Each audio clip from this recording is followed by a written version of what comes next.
Okay, so you want to own a medieval war, not merely fight in one. You want to control the machinery behind it. Summon men, gather horses, buy food, secure timber, hire ships, keep fortresses supplied, and somehow make every obligation arrive at the correct place before the enemy does. It is 14th century England, and the first reports look encouraging. Your lord can call upon landholders who owe military service. Estates produce grain, animals, labor, and rent. Towns contain merchants who can locate goods beyond the reach of any single manor. Customs and taxes connect royal authority to commercial wealth. On parchment, the kingdom appears to contain everything a campaign needs. Then the carts begin moving. A soldier leaving home stops producing at home. A horse taken on campaign consumes fodder every day and may never return. Grain collected as rent is valuable, but only if it is near the army, dry enough to eat, and available when the army needs it. Timber standing in a royal forest is not a siege engine. Charcoal waiting to be made is not fuel in a smith's forge. A tax assessment written into a roll is not a coin in a captain's hand. That is the first crack in the arithmetic. A medieval ruler can possess land, rights, rents, and promises worth more than the visible cost of a campaign, yet still fail to keep an army moving. The problem is not simply wealth, it is conversion. Can future taxes, scattered harvests, inherited obligations, and merchant credit be transformed into food, transport, labor, and payment quickly enough? That is the economic problem of medieval warfare. You begin where an older political order tells you to begin, with land. Military power is embedded in relationships. A lord grants or recognizes control of land. The holder owes loyalty and some form of service. Below that level, rural households surrender value through labor, goods, or money. The exact rules vary by place, date, and tenure, so this is not one uniform European machine. But in your English setting, the central logic is recognizable. Land does more than grow crops. It supports households capable of rendering service, maintaining equipment, and transferring resources upward. At first, this arrangement looks wonderfully efficient. Instead of buying every soldier in the market, authority attaches military obligations to property. Instead of maintaining an enormous paid force throughout the year, you activate existing relationships when danger arrives. You send instructions through the hierarchy. Men are expected to appear. Some arrive equipped through the resources of their own estates. Others bring servants, animals, or supplies. The kingdom seems to have turned land into an army without requiring you to purchase the whole thing in cash. But the service is not infinitely flexible. The landholder has an estate to preserve. His tenants have fields to work. His horses are also economic assets. His armed service is defined by custom, status, and obligation, not by your campaign's appetite. The longer the army remains away, the greater the strain between what the war demands and what the underlying land can sustain. A military obligation may produce a man for service. It does not automatically produce an endless stream of food, replacement equipment, transport animals, ship crews, fortress repairs, or specialized craftsmen. Your campaign has outgrown the mechanism that summoned it, so you turn toward money. Money appears to solve everything that obligation cannot. A coin does not need to share your political loyalties. It can persuade a merchant, reward a soldier, hire transport, or purchase grain from someone who owes you no personal service. Money lets you reach beyond the estates, directly tied to your authority. More importantly, it lets you separate military work from landholding. If a skilled fighting man can be paid, he need not receive a permanent piece of your realm simply to appear. If a merchant can supply timber, you do not need every woodland to sit inside your own domain. If a ship can be contracted, you need not treat every vessel as a permanent royal possession. This is the attraction of monetary war finance. Cash makes military capacity portable. It also gives you a new problem. Cash must arrive before the thing it purchases. The soldiers will not eat a future tax. The carter cannot feed his animals with an unpaid royal claim. The merchant may accept a promise, but every promise shifts risk onto him. If the campaign fails, if collection is delayed, or if political conditions change, he may be left holding an impressive document and an empty warehouse. The royal treasury therefore becomes less like a treasure chest and more like a bridge between different clocks. Agriculture moves by seasons, taxes move by assessment and collection, merchants move by contracts and credit, armies move every day. Those clocks do not naturally agree. You discover this before the army even leaves. Fortifications must be maintained before the attack. Ships must be made ready before embarkation.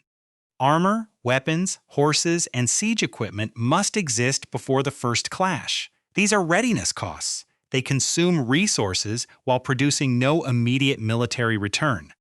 A castle is expensive precisely when nothing is happening. Its walls cannot be summoned after an enemy arrives.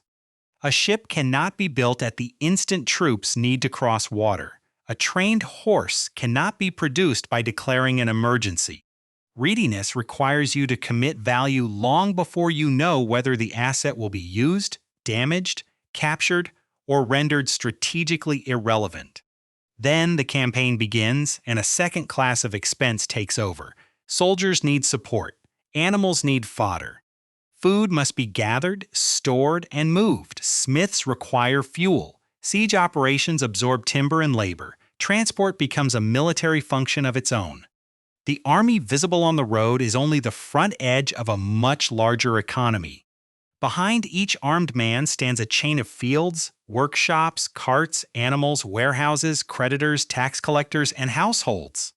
Break enough links in that chain and the soldier may remain brave, trained, and completely useless. For the moment, however, the system appears to work. Food enters the depots. Timber is gathered. Merchants accept contracts. The first units assemble. In royal accounts, assessments and obligations form a reassuring column of expected resources. You begin to believe that the campaign is financed. Then a supplier asks when he will actually be paid. The distinction is suddenly painful. An assessment is what the crown claims. Collection is what local officials succeed in extracting. Revenue is what becomes available to the royal government. Spendable cash is the part that reaches the correct treasury or agent before an obligation falls due. These are not the same thing. Some value arrives as goods, some arrives as labor, some remains a debt, some is delayed. Some disappears into the cost of collection and transport. Some is locally useful, but cannot be moved efficiently. A store of grain may feed a nearby garrison, while doing nothing for an army campaigning far away. Your resources are substantial. Your liquidity is terrible. That sounds like a modern financial term, but the experience is entirely medieval. The kingdom may be rich in fields and poor in immediately usable payment. Your shelves may hold armor while your horses lack fodder. Your tax roll may be full while a merchant refuses another shipment. The army is not running out of wealth. It is running out of wealth in the right form. You now face your first serious choice. You can slow the campaign until taxes and supplies arrive. That protects the treasury, but it may sacrifice the season, allow the enemy to prepare, and waste everything already mobilized. Or you can proceed by leaning harder on merchants, local communities, and future collections.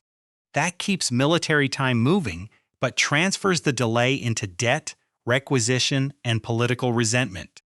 Neither option is free. Delay destroys strategic value. Acceleration consumes trust. You proceed. For a while, the decision looks correct. Military demand fills workshops and attracts sellers. Merchants who can find grain, timber, cloth, metalwork, animals, and shipping gain access to an unusually large customer. Producers see orders that would never exist in peacetime. Royal needs connect commerce directly to war. This is the prosperous face of mobilization. The army spends, workshops operate, carts are hired, and goods move. But the busiest supplier is not necessarily the most profitable supplier. Military purchasing concentrates demand in time and place. Agriculture cannot instantly produce another harvest. Woodland management cannot immediately replace timber already cut or charcoal already burned. Skilled labor cannot always be multiplied simply because the crown wants more of it. Guild restrictions and established masters may limit who can open a shop, who may produce, and whose goods are accepted. Demand rises faster than supply. Prices begin to move. The first increase appears manageable. A little more for grain, more for transport, more difficulty finding charcoal. Then every supplier starts paying more for his own inputs. A smith facing expensive fuel raises his price. A carter facing scarce fodder raises his. A merchant who expects delay or seizure adds protection against that risk. Your military demand has not merely purchased goods. It has changed the market from which you must continue purchasing. This is the hidden multiplier of war. The army's first order raises the cost of its second, and civilians are shopping in the same market. The grain demanded for troops is grain no longer available on ordinary terms to townspeople. The timber directed toward military construction is timber unavailable elsewhere. The animals and carts serving the campaign cannot simultaneously move every commercial load they would have carried in peace. The crown can force priority. It cannot force abundance. You may command that the army be supplied first, but this does not erase scarcity. It relocates it. The shortage appears in a village, a town market, a workshop, or a household that must now pay more for what remains. This is how a campaign can appear fully provisioned while the surrounding economy becomes less capable of supporting another campaign. The army receives food. The countryside loses reserves. The fortress receives timber. Civilian construction waits. The treasury records a tax demand. Households borrow, sell goods, postpone work, or fall into poverty to meet it. From the military camp, these costs may be almost invisible. They do not always appear as payments made by the commander. They are losses imposed on someone else. War's cheapest resource is often the one whose owner is not allowed to set the price. That creates another illusion. Requisitioned grain looks cheaper than purchased grain. Compelled labor looks cheaper than hired labor.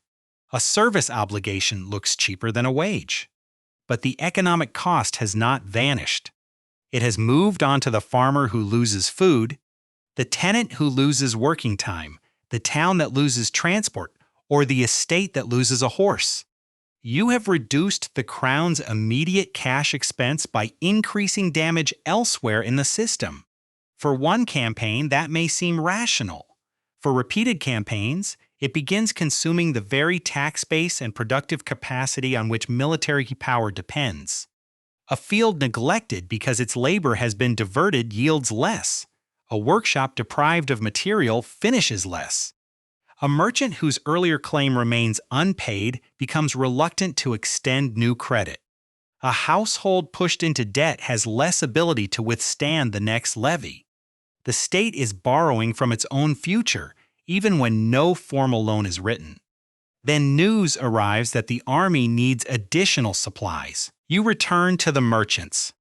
In 14th century England, commercial activity mattered to crown revenue, while warfare stood among the monarchy's greatest expenditures.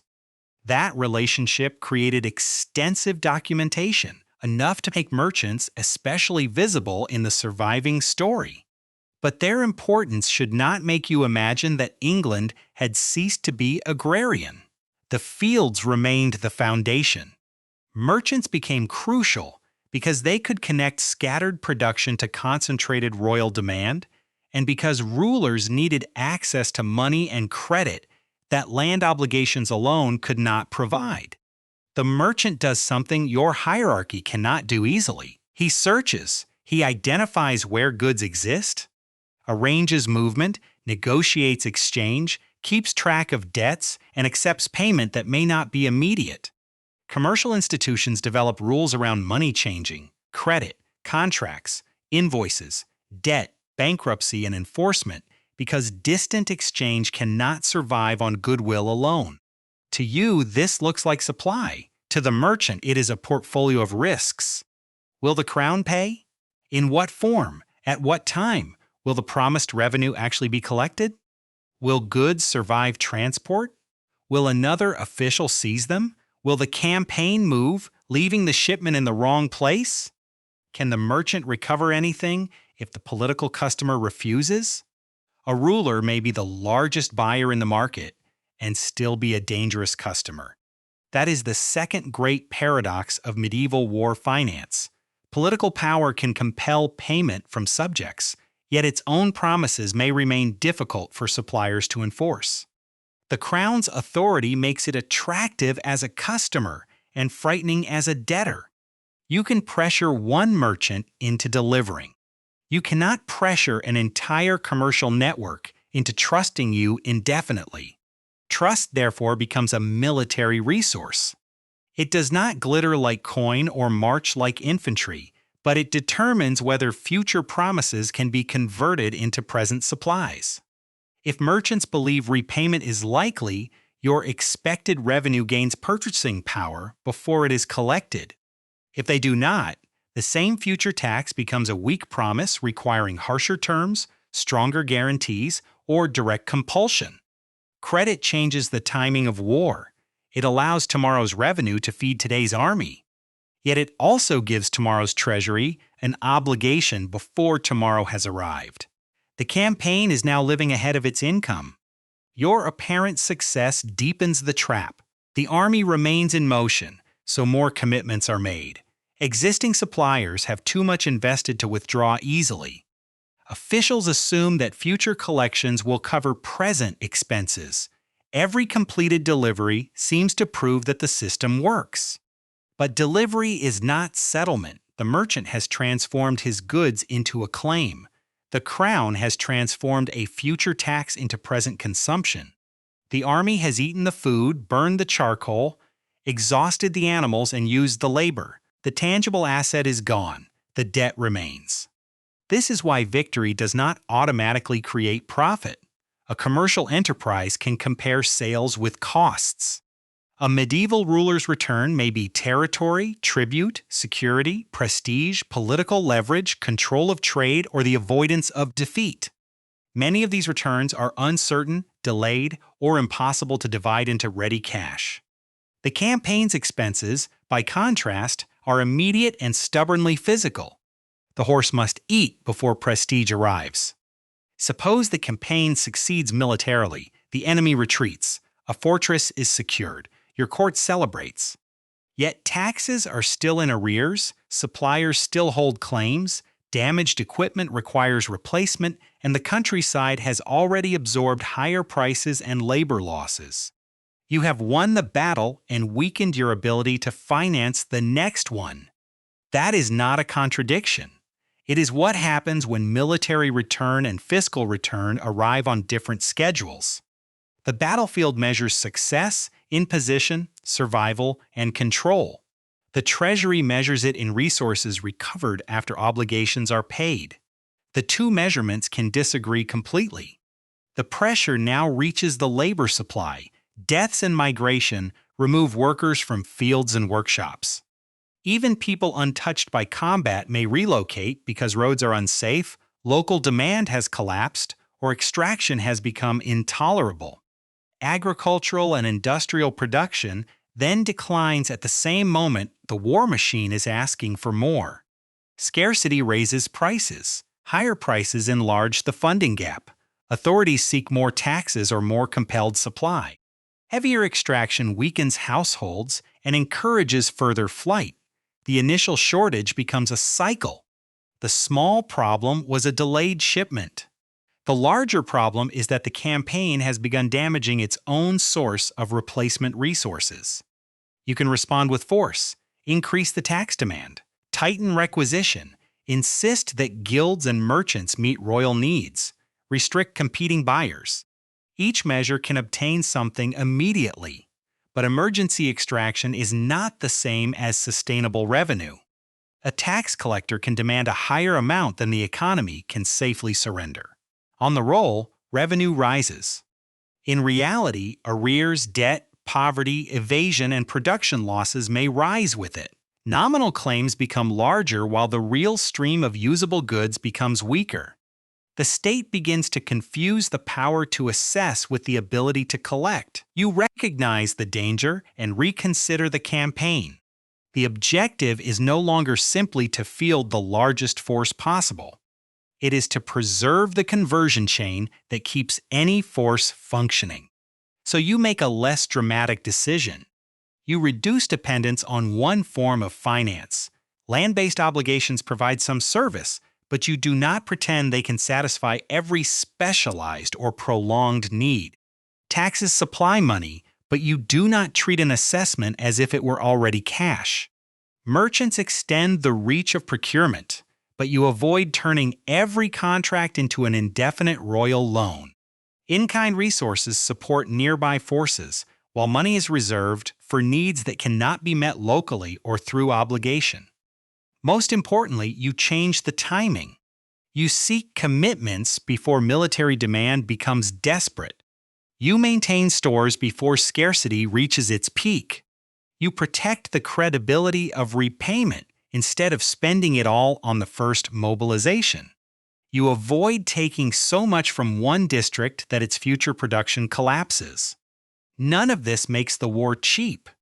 It makes the burden visible early enough to choose where it falls. That is the closest thing medieval war finance has to a profitable operating model. Not profit in the ordinary merchant sense, but the preservation of military capacity after the present campaign has consumed its share. From this decision, three futures open. In the first, you treat credibility as part of the arsenal. Suppliers know that a royal claim will not simply disappear behind political power. Revenue collection and procurement are planned around the agricultural calendar rather than against it. Local obligations are used where they are effective, while money purchases flexibility and specialized service. The army remains smaller than fantasy demands, but it can be supported. Victory does not yield a pile of free coin, yet the realm retains enough productive capacity, taxable activity, and commercial trust to mobilize again. Your return is strategic endurance. In the second future, the campaign continues through a mixture of taxes, obligations, purchases, and delayed payment, but coordination remains imperfect. The army moves, though supplies arrive unevenly. Merchants charge for uncertainty. Prices rise around the main centers of demand. Civilians carry a growing share of costs that never appear in the military account. You may achieve the objective, but the fiscal residue is thin. Unpaid claims, weaker households, depleted stores, and future revenue already promised. The war functions, but only by consuming part of the next war's budget. In the final future, you mistake command for solvency. Because taxes can be assessed, you assume they can be collected. Because grain exists somewhere, you assume it can reach the army. Because merchants delivered once, you assume they will continue extending credit. Because service is owed, you assume it can last as long as your strategy requires. Then the clocks separate. The campaign spends faster than revenue arrives. Sudden demand raises the price of food, timber, charcoal, transport, and labor. Suppliers hesitate. Extraction intensifies. Households take on debt or abandon production. Death and migration reduce the workforce. The tax base weakens while official demands rise. Cash fails first, but cash is only the visible symptom. The deeper failure is conversion. Your realm still possesses land, rights, and people, but it can no longer turn them into usable military resources at the required speed without inflicting further damage. The army contracts, disperses, or lives directly from the territory beneath it, transferring the crisis into even greater destruction. Your invested political capital is lost. Equipment may be damaged or abandoned. Horses and ships may not return. Merchant trust can take longer to rebuild than a fortress wall. The nominal value of future taxes remains on parchment, but much of the real capacity behind those taxes has been consumed. Return now to the opening scene. The men are assembled. Horses wait in line. Grain fills carts. Timber lies ready for military work. At first you saw an army created by the wealth of a kingdom. Now you can see the debts inside the formation. Every soldier represents labor removed from somewhere else. Every horse combines military value with daily consumption and the risk of permanent loss. Every sack of grain carries a season, a transport problem, and an alternative civilian buyer. Every merchant's delivery contains a judgment about whether your future promise can be trusted. Every tax contains a limit beyond which collection destroys the source of revenue. There is no honest way to calculate a universal medieval return on war. Europe contains too many political systems, currencies, obligations, and regional markets across too many centuries. A ruler does not receive an owner's salary, and military victory is not net income. Territory and prestige are not free cash. An unpaid tax is not revenue. A merchant's claim is not settled simply because the goods have already been consumed. What you can calculate is the order in which the system survives or fails. Resources must be identified. Rights must be converted into deliveries. Deliveries must arrive before military need. Suppliers and soldiers must accept the form and timing of payment. The economy left behind must remain productive enough to support future collection. If any one of those stages breaks, the apparent wealth of the realm becomes stranded. That is why the largest army is not always the strongest economic position. A smaller force that can be fed, paid, moved, and replaced may outlast a larger force assembled by exhausting every obligation at once. It is also why successful mobilization can be dangerous. The first campaign proves that the ruler can extract extraordinary resources. That success encourages another demand before estates, merchants, workshops, and households have recovered. The machine appears strongest immediately before repeated use begins to wear out its foundations. So what do you truly own? Not the soldiers. Their service is conditional, temporary, or purchased. Not the grain. It disappears as soon as the army eats it. Not the tax revenue. Until collection, it is a claim on future production. Not even the victory. Its political value may never become enough spendable wealth to cover what was consumed. What you own is a temporary ability to coordinate other people's land, labor, goods, credit, and trust toward a military objective. Your success depends on whether you can return enough value or preserve enough productive capacity to do it again. Medieval warfare is not an industry that turns money into victory. It is a credit system that turns the future into an army.